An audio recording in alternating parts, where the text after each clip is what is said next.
आधुनिक भारत के निर्माता और हमारे देश के पहले प्रधानमंत्री पंडित जवाहरलाल नेहरू जी के बारे में। लेकिन उससे पहले जो दिल्ली में हुआ शर्मनाक घटना थी, जो हमारे देश का बहुत बड़ा अपमान है।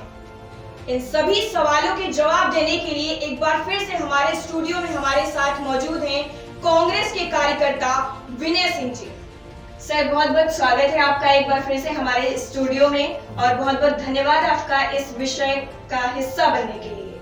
सर, सबसे पहले तो हम आपसे यही जानना चाहेंगे, जैसा सभी इस समय मुद्दा एक बना हुआ है किसान आंदोलन का, जो गणतंत्र दिवस पर शर्मनाक घटना सामने आई है। सिर्फ किसान आंदोलन का देश में ही समर्थन नहीं हो रहा था, विदेशों में भी हो रहा था और लोग उसकी सहानुभूति प्राप्त हो रही थी किसान आंदोलन को। लेकिन जिस तरह से गणतंत्र दिवस पर ये घटना सामने आई है, इतनी सुरक्षा बलों के होते हुए भी हमारे देश का अपमान हुआ है, जहां से प्रधानमंत्री बोलते हैं। तो इस पर आप क्या कहना चाहते हैं कि ये सुरक्षा बलों की कमी है या फिर एक सोची समझी चाल कही जा सकती है इसे सिर्फ ध्यान भटकाने के लिए? मेरे नजर में एक सोची समझी रणनीति के तहत इन लोगों को लाल किले तक जाने दिया गया। कारण क्या था? जो रूट तय थे दिल्ली पुलिस में और जो किसानों के बीच जो एग्रीमेंट तय हुआ था, उनके रूट बिल्कुल क्लियर थे। किसानों ने प्रयास किया वो लाल किले तक कैसे पहुंचे, ये सभी लोग जानते। लाल किला ऐसा हमें एक तरीके से कह सकते हैं कि 26 जनवरी के दिन वो संसद भवन से ज्यादा टाइट सिक्योरिटी में रहता है। तो ऐसा तो हो ही नहीं सकता है कि बिना मूक समर्थन के हम, जैसे कुछ घटनाएं हुई कि सरकार नहीं चाहती कि ये हो, लेकिन हो जाता है, दंगाई कर जाते हैं, भीड़ कर जाते हैं, कुछ भी हो जाता है। तो इस तरह से उसी तरीके की घटना हुई है। और खास तौर से मैं यहाँ कहना भी चाहूंगा कि कल मैं लाइव देख रहा था दिल्ली पुलिस कमिश्नर को, तो उन्होंने कहना था कि मेरे पास इनपुट था पहले से ही कि ये घटना हो सकती है, ये घटना हो सकती है, उनके पास में इनपुट था पहले से।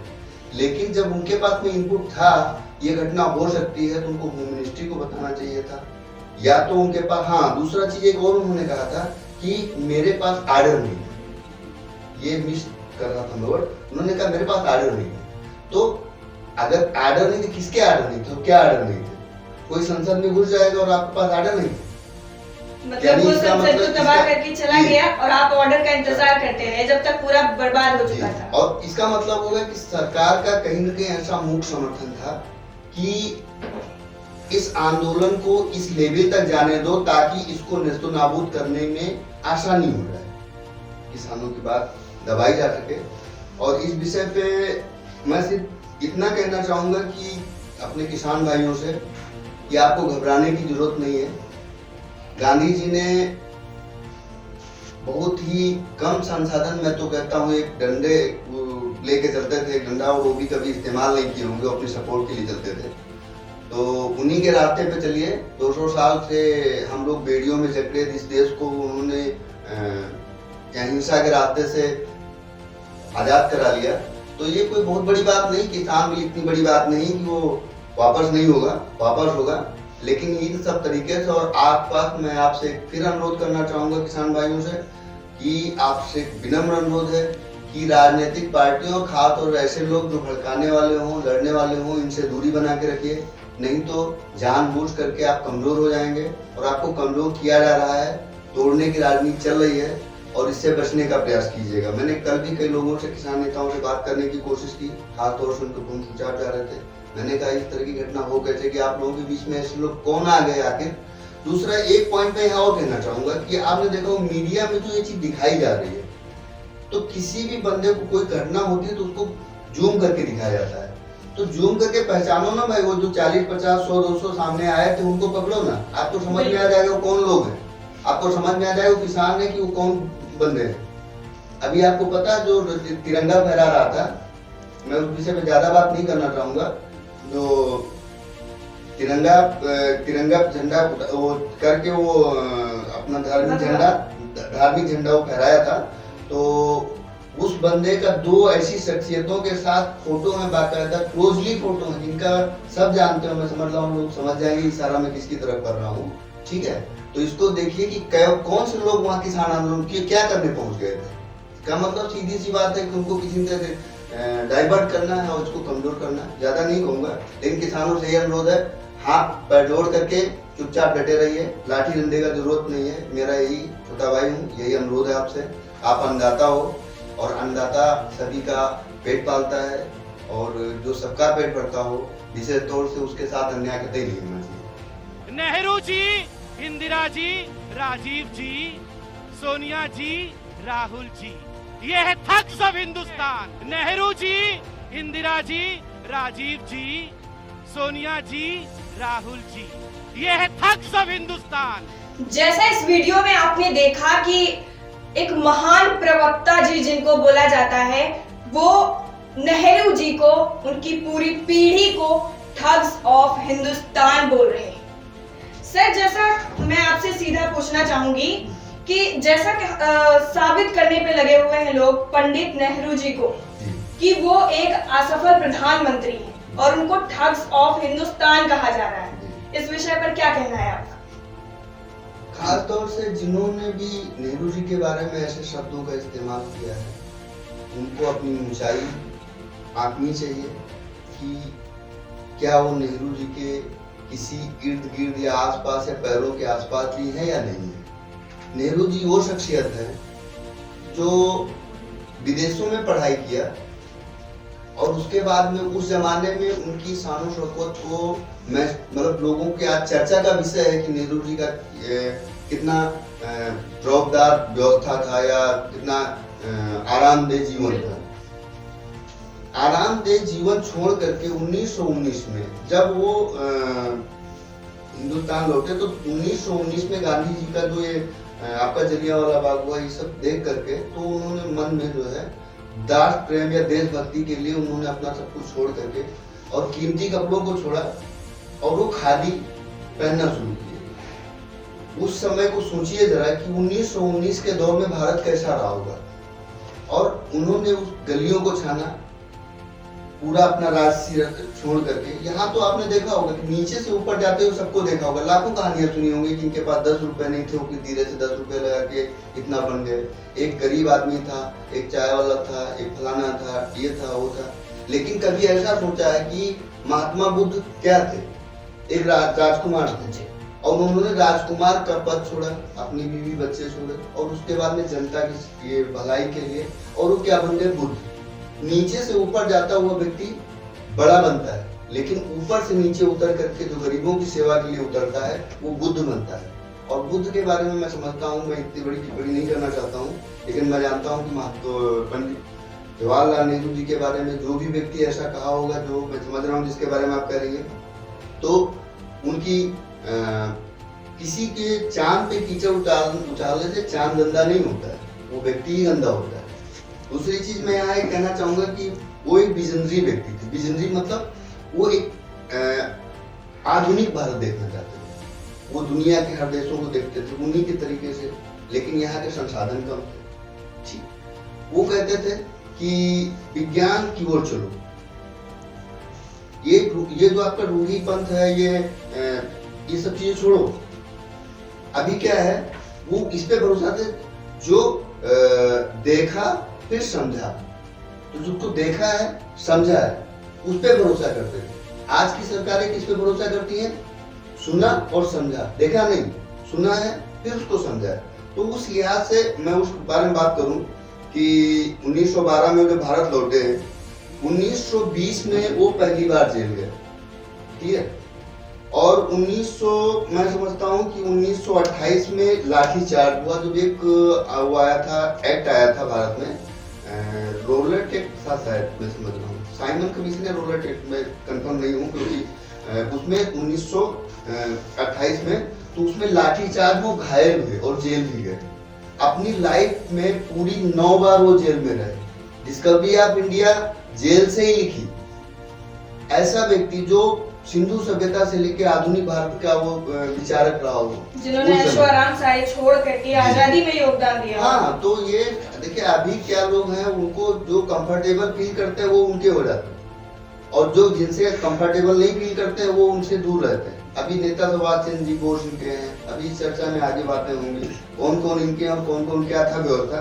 लेकिन मैं इतना कहना चाहता हूँ कि एक अमीर व्यक्ति गरीबों की सेवा जब करता है तो वो महान होता है, महापुरुष होता है। और एक अमीर व्यक्ति जब अमीरों के लिए काम करता है तो मान के चलिए उसके विषय में कहने की जरूरत नहीं है। ठीक है सर, कुछ लोग ऐसा भी मानते हैं कि कश्मीर आज भारत का हिस्सा होता जी। अगर नेहरू जी उसमें हस्तक्षेप ना करते। तो क्या कश्मीर के भारत के पास ना होने की वजह नेहरू जी है कि अगर नेहरू जी हस्तक्षेप ना करते तो कश्मीर आज भारत में होता? क्या कहना है इस पे? देखिए, कश्मीर वाला जो मुद्दा आपने उठा दिया है ये बड़ा सेंसिटिव मुद्दा है। बेसिकली नेहरू जी के बारे में जहाँ तक मैंने पढ़ा है, समझा है, जाना है, तो उसके विषय में ये कह सकता हूँ कि जब इसमें सबसे बड़ी गलती अगर मैं कहूँ तो ना नेहरू जी की है ना पाकिस्तान की है। सबसे बड़ी गलती है राजा हरि सिंह की। जब हिंदुस्तान आजाद हुआ तब भी वो कश्मीर को अलग देखना चाहते थे और कश्मीर को आजाद रखना चाहते थे। इसी उलट पलट में ना तो वो पाकिस्तान के साथ जाना चाहते थे ना हिंदुस्तान के साथ जाना चाहते। लेकिन जब हिंदुस्तान और पाकिस्तान का बंटवारा हो गया तो वहां की कबीलाई जब अटैक कर दिए, आधे से ज्यादा मतलब क्या कहें, अभी लगभग पूरे पे उन्होंने कब्जा कर लिया। तब जब नेहरू जी को यह चीज पता चली तो उन्होंने कहा, देखिए, इन्होंने अपनी बहन को एक लेटर लिखा था, उसमें स्पष्ट लिखा था कि कश्मीरी जब तक स्वतंत्र रहना चाहते हैं तब तक मुझे कोई आपत्ति नहीं, लेकिन कश्मीर पाकिस्तान का एक शोषित प्रांत बन जाए और उसके अत्याचार का एक हिस्सा बने, ये मैं अपने जीते जी नहीं होने दूंगा। और ये कह करके उन्होंने सेना जो है रवाना की कि आखिरी तक खेत किया। आप जानते हैं कि जो कश्मीर की आप बात कर रहे हैं, जिस कश्मीर की, जिस लद्दाख जो इसमें पूरा कंबाइंड है, उसके बारे में अगर बात करो तो उसका जो भौगोलिक स्थिति बड़ी टिपिकल है। आप थोड़ा दूर जाने के लिए बहुत मेहनत करनी पड़ती, तब आप जानते हैं सैनिकों के पास इतने संसाधन नहीं हुआ करते थे, खासतौर से गर्म कपड़े वगैरह। तो तब भी इन्होंने इतना खींच लिया उनको कि तब तक लगभग थोड़ा सा हिस्सा बचा हुआ है। ठीक है, तो ये नेहरू जी की देन थी। आज की डेट में मीडिया में क्या कहा जा रहा है कि अगर ये होता तो वो होता तो आप उनके लिए, हाँ, तो अभी मैं उस पर भी आऊंगा। नेहरू जी की ही व्यवस्था है जिसके तहत उन्होंने कहा कि कश्मीर भारत का हिस्सा रहेगा, अगर या स्वतंत्र रहेगा या भारत का हिस्सा रहेगा। अगर कहते हैं ना किसी को अगर गुलामी की आदत लग जाए तो फिर उसकी जो रियल ताकत होती है वो कोई मायने नहीं रखती। हाँ, बिल्कुल। जैसे मान लीजिए किसी को कहना ही है कुछ तो कहेगा, तो वो मान के चलिए कि अभी आपको किसी को बुरा कहना है। अभी आपने जैसे शुरू में कहा कि वो उनके लिए तो नेहरू जी जैसे व्यक्ति, महात्मा गांधी जैसे व्यक्ति, उनके बारे में आज जानते छोटे लोग, जिनको 10 मतलब एक छोटी सी जानकारी नहीं है, उनके बारे में भी कुछ न कुछ कमेंट कर जाते हैं। उनको नहीं पता होता कि हम सूरज को दिया दिखा रहे, सूरज इतना खुद पावरफुल है कि दिया के जरूरत नहीं है। जी। सर, जैसे सोशल मीडिया पर बहुत ज्यादा उछाल हुआ था इस बात का कि नेहरू जी का शादी का कार्ड उर्दू में लिखा हुआ था।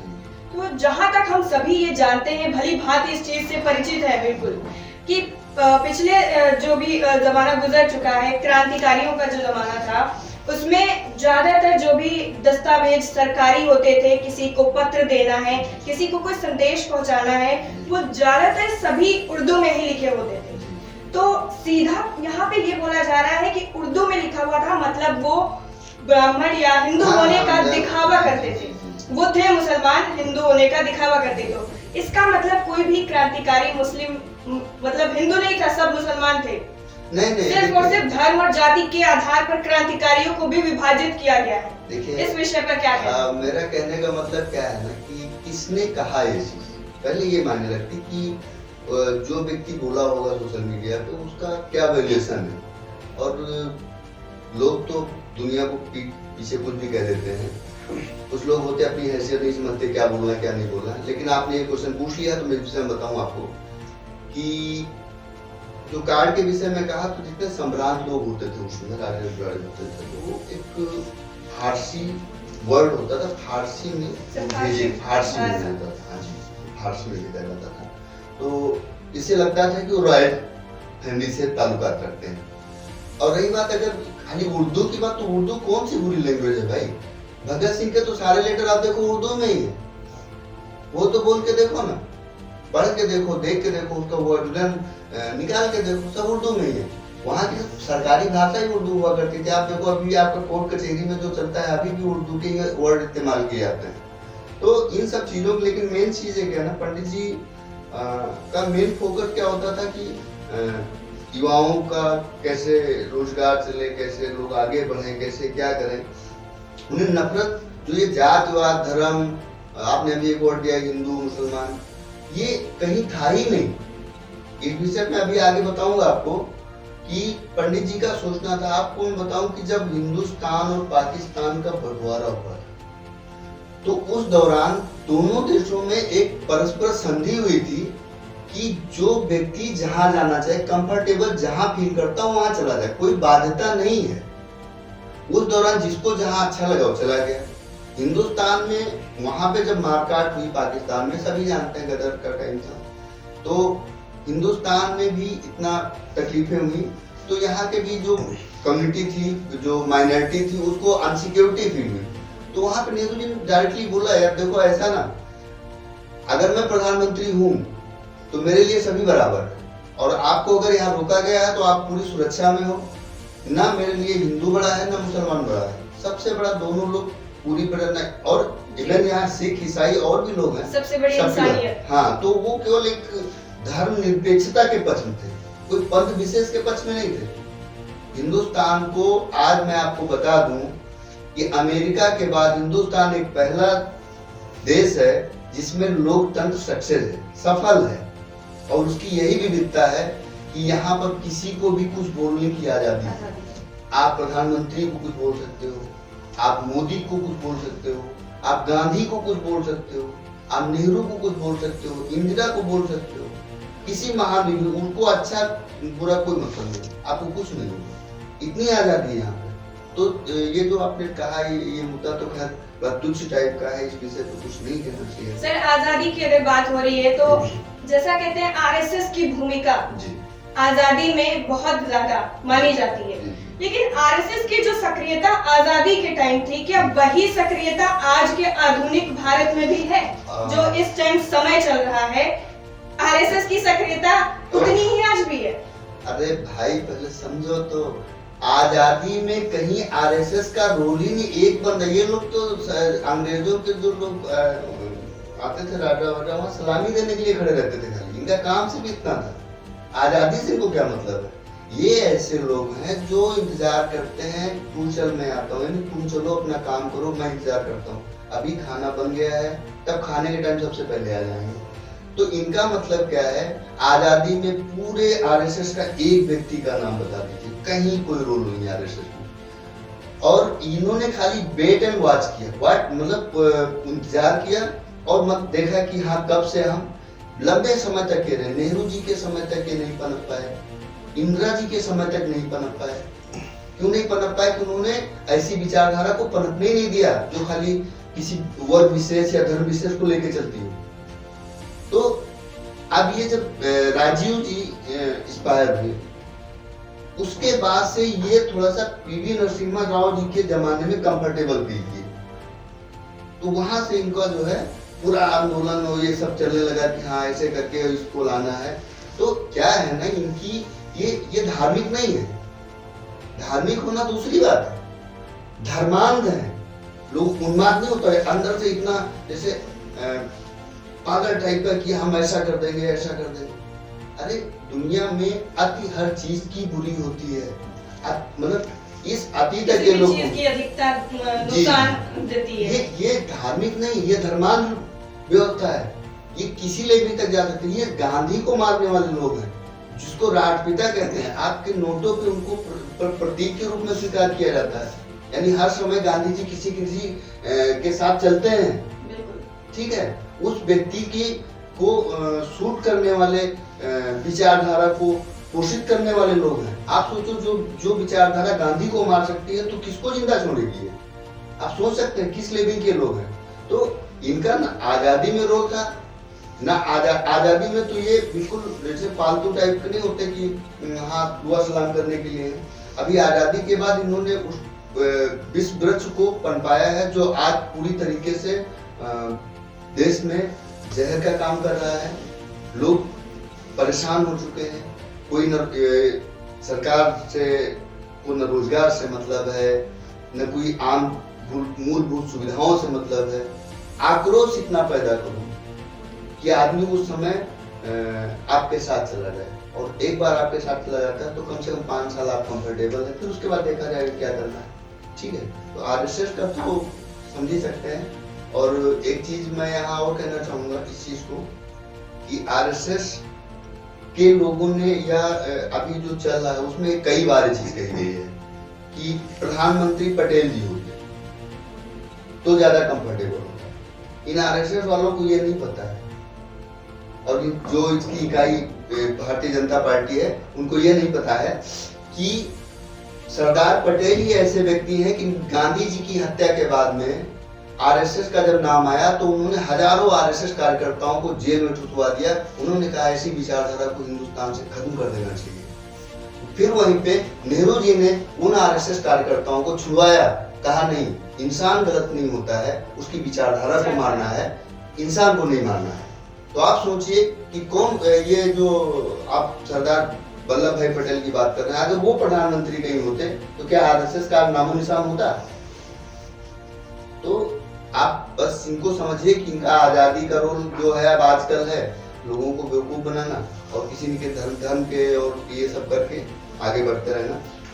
सर, जैसा नेहरू जी की परिकल्पना थी कि हमारा भारत ऐसा होना चाहिए, जो उनकी परिकल्पना थी, और आज का जो हमारा भारत है, उस भारत में और इस भारत में क्या फर्क है? मैं समझता हूँ नेहरू जी की परिकल्पना का जो भारत था, उनके सपनों का जो भारत था, वो एक ऐसा भारत था जो ऊंच नीच नहीं देखता था, धर्म और जाति का भेद नहीं करता था, और एक ऐसा भारत जो गरीबों के लिए भी उतना कंफर्टेबल था, अमीरों के लिए भी। यहाँ पर मैं कहना चाहूंगा, जैसे नेहरू जी के थोड़ा सा योगदान भी बोल देता हूँ। आज नेहरू जी ने देश को क्या दिया है, मैं आपके चैनल के माध्यम से बताना चाहता हूँ कि प्रजातंत्र किसने दिया है? नेहरू जी ने दिया। धर्मनिरपेक्ष भारत नेहरू जी ने दिया। समाजवादी व्यवस्था नेहरू जी ने दिया। गुट निरपेक्ष व्यवस्था नेहरू जी ने दिया। और मैं यहाँ तक कहना चाहूंगा कि जो आपकी पंचवर्षीय योजनाएं हैं, जो गरीब भारत को सही पटरी पे लाने के लिए तो पंचवर्षीय योजनाएं बनाई जाती, 5 साल में भारत का अगला लक्ष्य क्या होगा, ये नेहरू जी की देन है। और आपको मैं बता दूं, अखंड भारत एक वर्ड बड़ा जुड़ा होता है। आपने देखा होगा कि कोई व्यक्ति जाता है, जब कोई पद ग्रहण करता है तो उसको संविधान की शपथ दी जाती है, और उसमें एक और बड़ा विशेष रखा है कि मैं भारत को अक्षुण्ण रखूंगा। जब ये कश्मीर वाली घटना हुई तो कश्मीर का थोड़ा सा हिस्सा जो बताया नहीं कि वो रह गया उधर भौगोलिक परिस्थितियों के कारण, तो नेहरू जी ने, अभी आपको ये नहीं पता होगा, शायद आपके चैनल के माध्यम से लोग जान भी ले कि इससे ज्यादा तमिलनाडु द्रविड़ नाडु बन जाता, लेकिन नेहरू जी ने एक ऐसा 1968 में 16वां संशोधन करवा करके अखंड व्यवस्था करवा दी, और हर व्यक्ति को जो पद ग्रहण करता है उसको एक शपथ लेना है कि मैं भारत की प्रभुता अखंडता को अक्षुण्ण रखूंगा। मेरा कहने का मतलब आप समझिए, अक्षुण्ण रखने का मतलब हो गया कि अब वो कोई डिवाइडेशन और नहीं चाहते थे कि उसमें से भी कोई 1 इंच हिस्सा कहीं बाहर जाए। दूसरी चीज मैं बताऊं, आप उद्योगों की बात करो, वो कितने आधुनिक थे। आपने देखा होगा कि भिलाई कारखाना, जिस बात के बड़े बड़े कारखाने हैं, राउरकेला, और एक और है उसमें जो है ये मैंने देखा है कि ये सारा चीज उन्हीं की देन थी। इस्पात के बड़े बड़े कारखाने उन्हीं के लगाए हुए। उस समय जब ज्यादा अच्छे परिवार के बच्चे होते तो पढ़ने के लिए विदेश चले जाते थे। हिंदुस्तान में ऐसी टेक्नोलॉजी अपने भारत में लेकर के आए। हाँ, ना तो सुनिए, तो यहाँ पे व्यवस्था ही नहीं थी।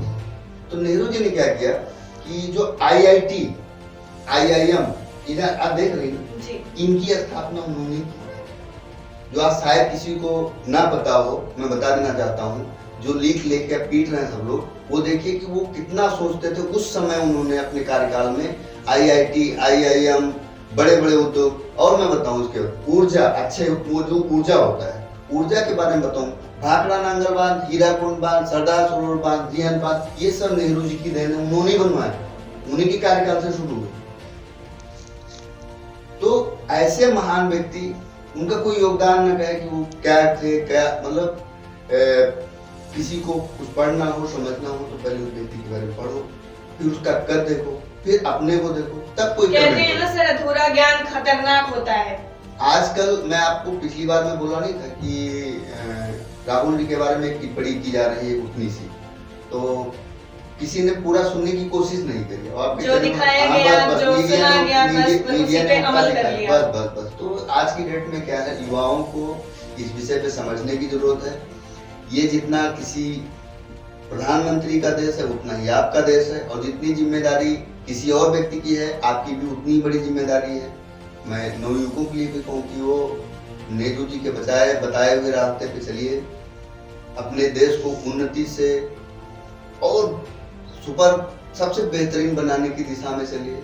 और एक चीज मैं यहाँ और कहना चाहूंगा कि जो विचारधारा में आज चल रहा है, जैसे आपने पूछा आज का भारत तो उस समय का भारत, उनके भारत में समानता थी, किसी प्रकार का मैं पर्टिकुलर एक जाति धर्म को लेकर कोई राजनीति नहीं थी। आपको जब हिंदुस्तान का बंटवारा हुआ तो जो लोग इधर आ गए तो माइनॉरिटी अपने आप को बड़ा अनसिक्योर फील करने लगी, तो उन्होंने एक वर्ड रखा, भाई डरो नहीं, मैं जब तक प्रधानमंत्री हूँ, कोई भी व्यक्ति, उन्होंने स्पीच दिया है, कोई भी व्यक्ति धर्म के आधार पर किसी को प्रताड़ित करता है तो मैं आखिरी सांस तक लड़ता रहूंगा, इसलिए कि मैं इस देश का प्रधानमंत्री हूँ, इस देश का सबसे बड़ा जिम्मेदार नागरिक हूँ। मैं ही मतलब वो उस वक्त इस पद पे थे कि वो एक साथ सबको लेकर चल सकते थे, चलते ही थे, चल सकते नहीं, चलते ही थे। कभी ऐसी घटना, उसमें क्या हुआ, आजादी के समय में थोड़ा सा कम लड़ाई झगड़ा ज्यादा हो गया, तो उसको एक सामान्य व्यवस्था में लाने के लिए,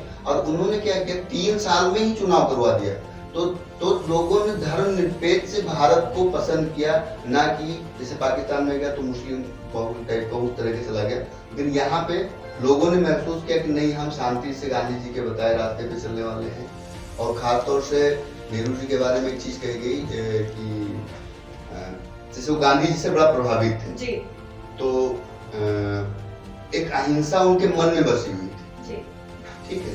तो एक लंबे कालखंड तक गांधी जी के साथ 1919 से लेकर तो जब तक वो एक्सपायर नहीं हो गए गांधी जी, तब तक उनके साथ रहे, तो उनकी विचारधारा का बहुत बड़ा असर था उनके ऊपर। और उसी विचारधारा के असर के कारण कुछ चीजें ऐसी हुई, जैसे कि आपने देखा चाइना का वार, चाइना वार में एक चीज बड़ी दुखद हुई कि चाइना वार के तहत 1954 में इंडिया और चाइना के बीच में एक समझौता हुआ था, पंचशील सिद्धांत उसको कहा जाता है, पंचशील सिद्धांत जी। तो उसके तहत हुआ था कि 5 बातें रखी गई थी सामने, जिसमें ये भी आया था कि जो अखंडता, मतलब हम आपको अखंड मानेंगे, आप हमारी अखंडता में कोई डिस्टर्बेंस नहीं करेंगे। दूसरा चीज था कि हम अटैक नहीं करें, अनाक्रमण, यानी कि आप ना हम पे आक्रमण करोगे ना हम आप पे आक्रमण करेंगे। तीसरा था आंतरिक मामले में हस्तक्षेप नहीं करोगे, दखलंदाजी नहीं करोगे, तो आपके इंटरनल मामले हैं वो आप सुलझाओगे, हमारे इंटरनल मामले हमको सुलझाने दोगे। तीसरा था समानता, यानी हम लोग आपस में अपने आप को पैरेलल समझेंगे, छोटा बड़ा नहीं समझेंगे। और पांचवा जो बात थी, शांतिपूर्ण सह अस्तित्व, यानी शांति से हम लोग दोनों का अस्तित्व मेंटेन करते हुए आगे बढ़ेंगे, ठीक है। अब ऐसी दशा में क्या हुआ कि जब 29 अप्रैल 1954 में ये समझौता लागू हुआ चाइना के साथ। उसके बाद में क्या हो गया, 1962 में इतने कालखंड के बाद में चाइना ने इंडिया पे अटैक कर दिया। उसमें दुर्भाग्यवश हमारे कुछ सैनिकों की मौत हुई और हमको पराजय का मुंह देखना पड़ा। और इस घटना से नेहरू जी इतना आहत हुए तो उन्होंने लेटर लिखा उस चीज पे कि चीन को भाई समझा और उसने पीठ पिछुड़ा। और उसके बाद में उन्होंने कहा कि इन्होंने हमको संपूर्ण मिटा देने का प्रयास किया, देश के लोगों ने और देश ने बहुत ही विकट स्थिति देखी है, झेली है, और मैं इससे दिल से आहत हूँ। और इस घटना के जब हो गया तब से नेहरू जी को बड़ा मतलब अंदर से रजवाड़ा आदमी, हमेशा हर देश में जाते थे तो उनको एक अहमियत दी जाती थी, और एक प्रधानमंत्री पद पे रहते हुए और इस तरह की घटना हो जाए, उनको एक निगेटिव उसमें जाना पड़ा, देश के लिए इतनी क्षति हो गई, तो 1.5 साल के अंदर उस सदमे को बर्दाश्त नहीं कर पाए, और 1.5 साल में हार्ट अटैक से वीरगति, मतलब एक तरीके से इस देश के लिए खत्म हो गए। तो आप समझिए कि इस देश का वो लीडर जो एक घटना से इतना आहत हो जाता है, और आज छोटी छोटी चीजों को ऐसे प्रचारित किया जाता है जैसे पूरी दुनिया का विजय श्री मिल जाता है। और एक चीज उन्होंने और भी कही थी, मैं इस चीज को मैं खास तौर से आपके चैनल के माध्यम से कहना चाहता हूँ कि उन्होंने अगली सरकारों को बिल्कुल स्पष्ट निर्देश दिया था, या उनके लिए कहा था कि चाइना के ऊपर कभी भरोसा मत करिएगा, ये भरोसे के काबिल नहीं है। लेकिन पिछली बार आपने देखा कि हमारी सरकार ने चाइना को उनको बुलाया, शी जिनपिंग साहब को झूला झूल करके गए, उन्होंने गलवान घाटी में कितना बड़ा कांड कर दिया। तो अभी उनसे सीख लेना है, उनसे जो है, और नेहरू जी कुछ कह के जाते हैं तो बहुत बड़ी बात कह के जाते हैं, तो कह के गए, वो एक एक चीजें ऐसी हैं कि उनको चिंतन का विषय है, और जितना भी उसके बारे में देखोगे, एक बात देखोगे तो 100 बातें निकलेगी। जी सर, जैसा बहुत बार सुनने में आया है कि बहुत लोगों ने ऐसा मुद्दा भी बनाया है कि सरदार वल्लभ भाई पटेल की और जो है नेहरू जी की आपस में नहीं बनती थी, तो क्या इसका कोई आपसी मतभेद था कि वो प्रधानमंत्री थे और वो मतलब इस तरह से कोई सामने निकल के आया है, और क्या इसमें कोई भी सच्चाई है कि उनके आपसी रिश्ते सही नहीं थे? नहीं, ऐसा कतई नहीं था। नेहरू जी चूंकि जो विदेशी मामलों के जानकार थे, विदेशों में आना जाना ज्यादा था, तो वो साथ उठना बैठना था। रही बात जो पटेल साहब थे, तो उनका जो इंटरनल मामले होते, आंतरिक मामले होते, उन पे गहरी पकड़ थी, ठीक है।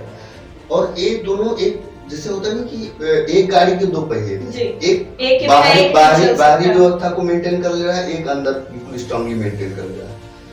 सरदार पटेल जी बिना नेहरू जी से पूछे और नेहरू जी बिना उनसे सलाह लिए कोई काम नहीं करते थे। वो कोई छोटे बड़े वाली बात नहीं है। आज की डेट में क्या है ना बताऊं, ये आरएसएस की अपनी तोड़ने की राजनीति है। अभी बड़ी बातें आती हैं कि पटेल जी और नेहरू जी की, अगर पटेल जी ऐसे होते, तो मैंने अभी कहा ना, अगर पटेल जी प्रधानमंत्री होते तो इनका क्या हाल होता, ठीक है। अभी मैं बताऊं, एक नया नाम आया कि अम्बेडकर जी का, तो अम्बेडकर जी के बारे में बताऊं आपको, आरएसएस का कोई बंदा बता दो उस जमाने में उसके साथ बैठ के चाय पिया हो, आज तक का रिकॉर्ड है। अम्बेडकर जी को सबसे ज्यादा निग्लेक्ट आरएसएस नहीं किया, ठीक है, और सबसे ज्यादा करीब रखा नेहरू जी ने, पटेल जी ने इनको करीब रखा, डॉक्टर राजेंद्र प्रसाद ने करीब रखा, ठीक है। किस वजह से? इनकी जाति धर्म जो भी रहा हो, उन वजहों से, ठीक है। आज जो मैं पहले बोला कि जो लोग इनको कंफर्टेबल फील करते हैं, नेहरू परिवार को गाली दो, गांधी परिवार को गाली दो, जिसको भी गाली दो, लेकिन बाकी कुछ भी कहने की सबको फुल आजादी, कुछ भी कह सकते हैं, कह दीजिए, किसी के बारे में कह दीजिए, आप आजाद हैं। और आपकी विचारधारा इतनी, जैसे होता है ना कि दूषित मानसिकता हो गई है कि किसी भी तरीके से एन केन प्रकार आप जो है मैं एक चीज कहूँ कि जैसे नेहरू जी का जिक्र छिड़ता है, तो मैं सिर्फ ये कहना चाहता हूँ, वो एक ऐसे भारत को चाहते थे, ऐसे लोगों को चाहते थे जो खुशहाल, उन्होंने दुनिया देखी थी, और दुनिया को देख के वैसे ही भारत को बनाना चाहते हैं, भले ही संसाधन कम हो। मैं आपको बता दूं एक चीज, शायद ये मीडिया नहीं दिखाएगा आपको, कोई राष्ट्रीय मीडिया, नेहरू जी के पहले 5 वर्ष के कार्यकाल में भारत का जीडीपी ग्रोथ रेट 4% था, और वो उस समय का दुनिया का सबसे हाईएस्ट रेट था। शायद ये किसी को नहीं पता होगा अभी तक, और न ये बात कभी बताई जाएगी। आज तक 5-6% के लिए आज की सरकारें, जबकि उनके पास सारे संसाधन है, सारी व्यवस्थाएं हैं, उस समय बिना व्यवस्थाओं के, बिना संसाधनों के पहले 5 वर्ष का कार्यकाल का जीडीपी ग्रोथ रेट था, यानी देश की जो आय का वृद्धि दर था, वो 4% था। तो मैं बोलूं कि वो एक तरीके से एक ऐसे व्यक्तित्व इतने लंबे समय तक निर्विवाद प्रधानमंत्री, कोई विवाद नहीं था। वो एक इत्तेफाक था जो चाइना वाला घटना घट गया, और उसी के बाद से उस सदमे में उनको इस देश ने एक क्या कहते हैं उसको, बहुमूल्य हीरा या कोहिनूर कह सकते हैं, कोहिनूर भी छोटा पड़ जाएगा उनके सामने, वो खो दिया, ठीक है। और आज मैं फिर से कहूंगा कि आप लोगों से फिर से करबद्ध अनुरोध है, खास तौर से मैं अपने युवा साथियों से, आप किसी भी विचारधारा को मानिए, कोई फर्क नहीं पड़ता है। क्योंकि हम सब स्वतंत्र हैं अपनी अपनी विचारधारा को जी। समझने के लिए, मानने के लिए, उसे फॉलो करने के जी, लिए। तो आप किसी भी विचारधारा को मानिए, कैसे भी रहिए, कोई दिक्कत नहीं है, लेकिन कम से कम किसी भी, अगर चांद पे कीचड़ फेंकना है तो पहले चांद की ऊंचाई समझ लो कि वहां तक आपका कीचड़ जाएगा कि नहीं जाएगा, आप ही पे गिरेगा। तो अपने महापुरुषों का अपमान उचित नहीं है और कभी ये एक तरीके से देखा जाए तो हम खुद का ही अपमान करते हैं, उन महापुरुषों का अपमान करते हैं। अगर हम अपने देश के किसी महापुरुष का अपमान कर रहे हैं तो मैं किसका कर रहा हूँ? खुद का कर रहा हूँ कि हमारे जो संस्कार हैं वो हमने इस तरह से ग्रहण किए भाई हैं। मान लीजिए आज प्रधानमंत्री मोदी जी जी, कल को कभी तो ऐसा आएगा कि जब ये प्रधानमंत्री पद छोड़ेंगे और रिटायर होंगे या बुजुर्ग हो जाएंगे, तो कल को कोई उनको गाली दे, जो अच्छा किया जो बुरा किया वो तोड़ा तो जाएगा, खैर इसमें दो राय नहीं है। लेकिन अगर उस चीज को, अगर उनकी अच्छाइयों बुराइयों को कहा जा सकता है तो उनकी अच्छाइयों को भी कहा जा सकता है, बिल्कुल। तो इसी तरीके से, क्योंकि कोई इंसान होता है वो या तो सिर्फ अच्छा नहीं हो सकता या फिर बुरा नहीं हो सकता, उसके अंदर दोनों क्वालिटी होती हैं, अच्छा भी होता है, बुरा भी होता है, क्योंकि कोई भी परफेक्ट नहीं होता है। हाँ, ये वास्तव में है। और खास तौर से आज जो डिबेट हमने नेहरू जी पे चलाई, बहुत सी चीजें छूट गई। वो महापुरुष के बारे में कहने के लिए आप बड़ा लंबा समय लगेगा, तभी पूरा नहीं हो पाएगा। बहुत संक्षेप में हमने छोटी छोटी बातों को रखा है इसमें। और मैं जानता हूं कि जो लोग नेहरू जी के बारे में नहीं जानते हैं, उनकी किताबों को थोड़ा पढ़िए, उनके बारे में समझिए।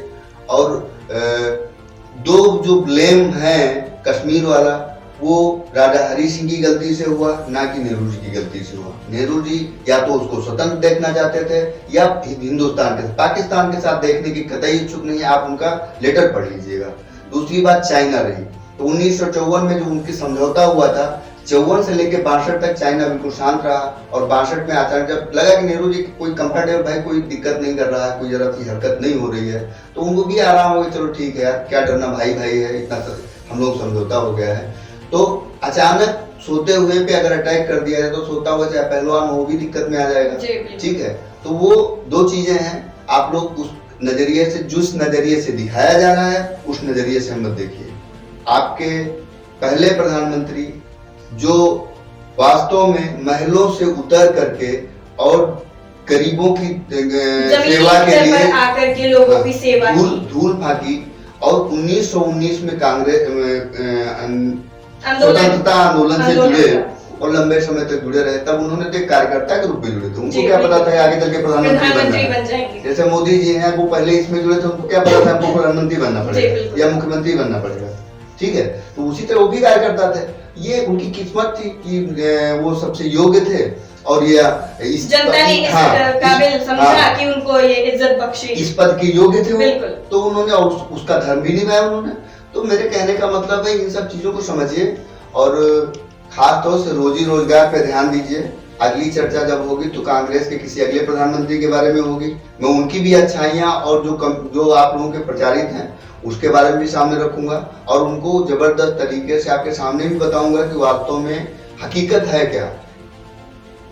सिक्के का एक पहलू मत देखिए भाई, सिक्के के हमेशा दो पहलू होते हैं और उन दोनों को भली भांति परखना चाहिए, तभी हम किसी पर कुछ भी कह सकते हैं। बाकी वो कहते हैं ना कि अगर आप किसी पे उंगली उठाते हैं तो पहले 3 उंगलियां आपके ऊपर होती हैं, स्वयं को पहले देखें, बाद में किसी पर। खास तौर से उस दौरान जब महापुरुष पैदा हुए और क्या संघर्ष झेला, अंग्रेजों की लाठी खाना इतना, आज की लाठी खाना बड़ा आसान होता है, लेकिन अंग्रेजों की लाठी खाना उतना मीडिया होती थी ना, पेपर हुआ करता था, कौन कहाँ मार दिया जाता था कुछ पता नहीं चलता था, ठीक है। तो उस समय उनके सामने डटे रहना, टिके रहना, ये छोटी बात नहीं होती है। और आज ये अपने आप में ही एक मिसाल है। हाँ, आज के लोग जितने हैं उनको विरासत में ये आजादी मिली है तो उनको बड़ी हल्की लग रही है। जिन्होंने कमा के इसको अर्जित किया है उनसे कभी उनके नजरिए से देखिए तो आपको समझ में आ जाएगा।